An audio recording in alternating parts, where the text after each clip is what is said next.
আসসালামু আলাইকুম। Hello viewers, কেমন আছেন? আশা করি ভালো আছেন। আমি আপনাদের ভালো আছি আলহামদুলিল্লাহ।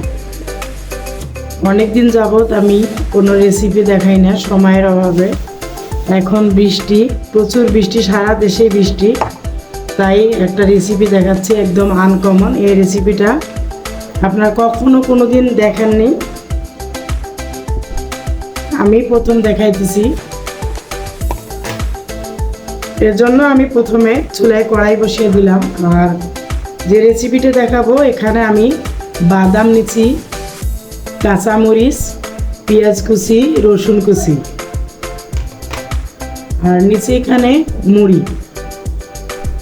যেহেতু এখন চারিদিকে বৃষ্টি, তাই ঘরে বসে এগুলো এখানে খেতে হবে।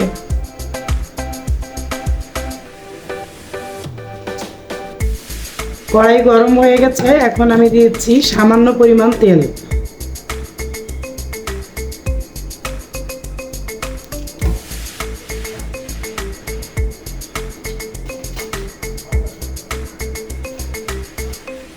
তেলটা গরম হয়ে যাবে, তারপরে আমি পেঁয়াজ কুচি, কাঁচামরিচ কুচি, রসুন কুচি দিয়ে দিব।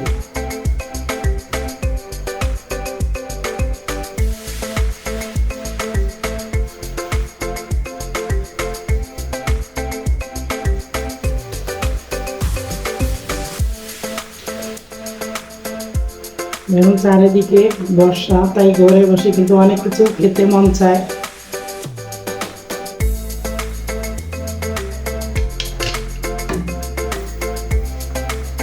তেলটা মোটামুটি গরম হয়ে গেছে, এখন আমি দিয়ে দিব পেঁয়াজ কুচি, কাঁচামরিচ, তারপর দিব রসুন কুচি, আর এখন দিব সামান্য পরিমাণ লবণ।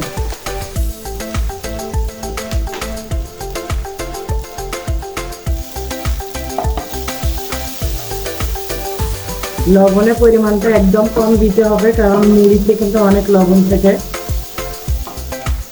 এই জন্য লবণের পরিমাণটা কম দিতে হবে।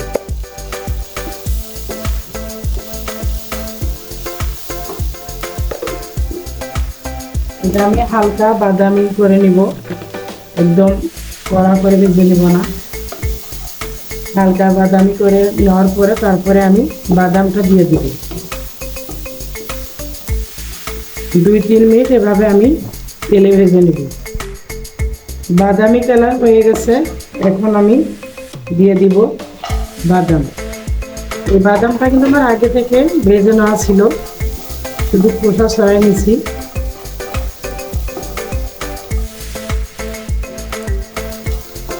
এখন দিয়ে দিব মুড়ি।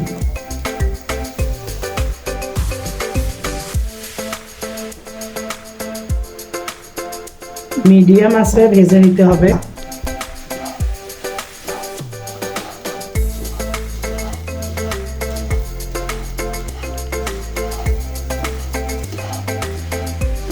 আমি এভাবে 5 মিনিট ভেজে নিব। 5 মিনিট আমি এভাবে ভেজে নিলাম। এখন দিয়ে দিব 2 চামচ চিনি। যাদের ডায়াবেটিস আছে তারা চিনিটা দিবেন না।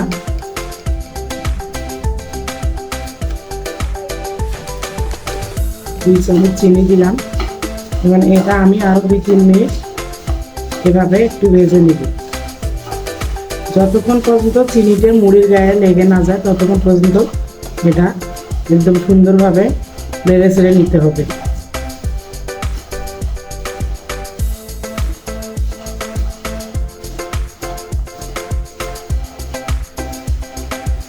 আমি এভাবে আরো 2-3 মিনিট ভেজে নিব, তারপরে আমি পরিবেশন করব। হয়ে গেছে বাদাম দিয়ে মুড়ি ভাজা আমার।